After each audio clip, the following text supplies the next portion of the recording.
Charlottesville police are still out here on the scene. They're working in 3 different staging areas where these bullets flew. The highlight out of everything that's happening here right now and is still unfolding in federal court behind me is the fact that this case will move forward. Why did it take police so long to put this information out in the public? Well, 2 reasons here in the end. When classes get too full here at the school at Grace-on-Guard, students have to come to the cafeteria here behind me to learn and study. And what police are expected to say at that news conference is still unknown. That news conference just called a few minutes ago. Albemarle County Police are still out here at the scene right now, canvassing this area. I'm told 1, for potential evidence, 2, for potential witnesses. Conditions out here have worsened over the past hour. We are at Ryer Road at Route 29. The suspect is in custody, and this was a relatively low-speed chase. The Wahoo faithful will pack the stands here at Madison Square Garden Friday night to watch the Cavaliers take on Michigan State on this hardwood floor under the big lights. The good news here in the end, no one is hurt, but neighbors tell me several men just opened fire on each other in the middle of the street with children around. Just all of a sudden, we hear this pow, pow, pow, pow, pow. Houses and cars sprayed with bullets, crime scene tape stretched for blocks. This Charlottesville neighborhood was terrorized by gunfire Tuesday night. The guys sizing each other up. When you see strangers, you know, then you're like, okay, they don't belong here. Witnesses say several men opened fire on each other about 6:30. It all unfolded at the intersection of 11th Street and Gordon Avenue. And I went to the door and I looked, and I seen 2 boys shooting back and forth up to somebody up the street. Then they ran down the street. Jamie Crawford's minivan she just paid off was struck by a bullet, as was her mother's home, and this isn't the first time it's happened. I'm tired of it. My daughter could have been out here playing.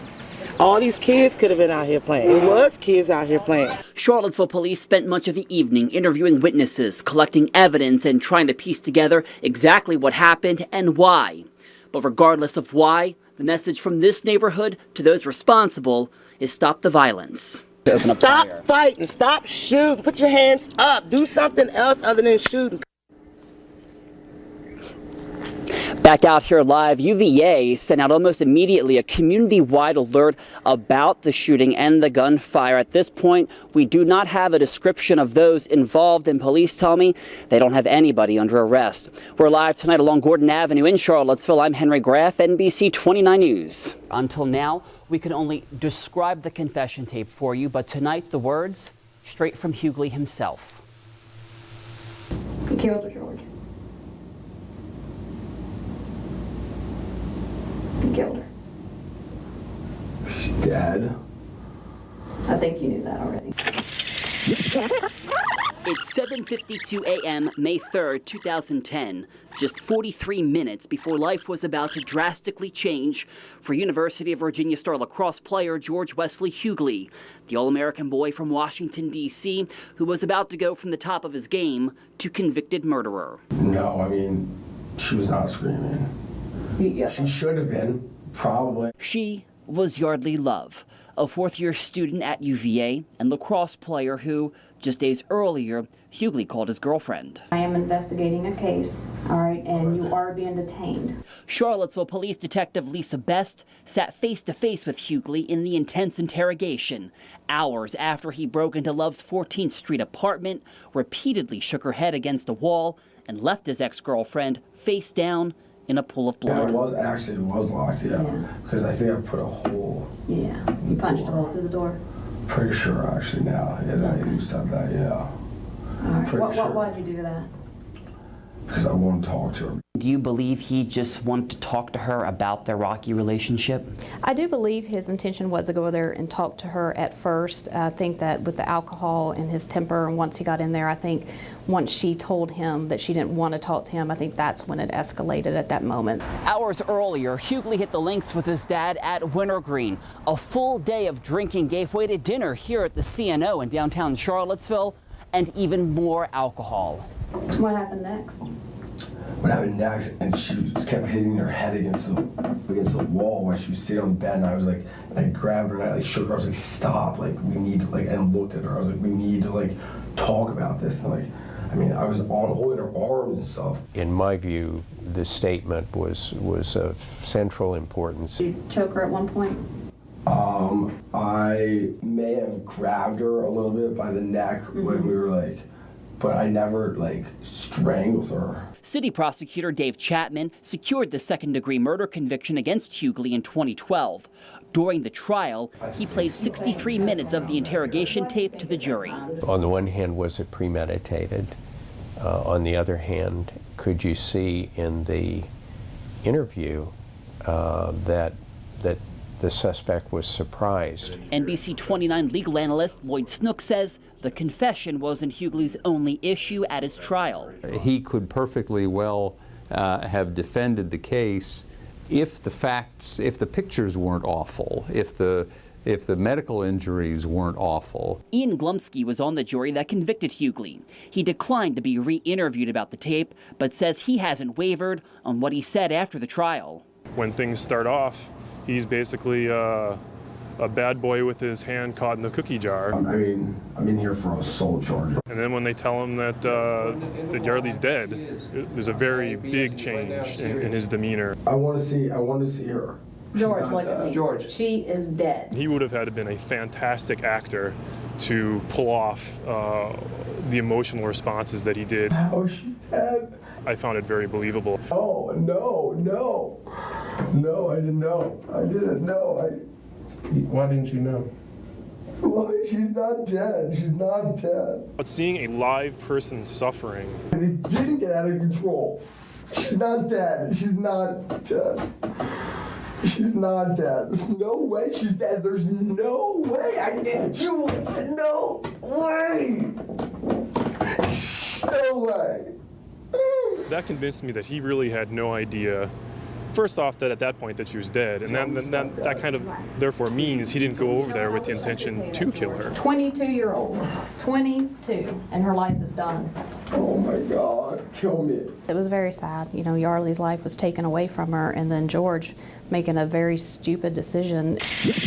Fast forward, just 2 weeks after this interrogation, Hughley, a fourth year, would have graduated from UVA and begin his career in real estate at a firm in Washington, D.C. A promising dream turned nightmare in the blink of an eye.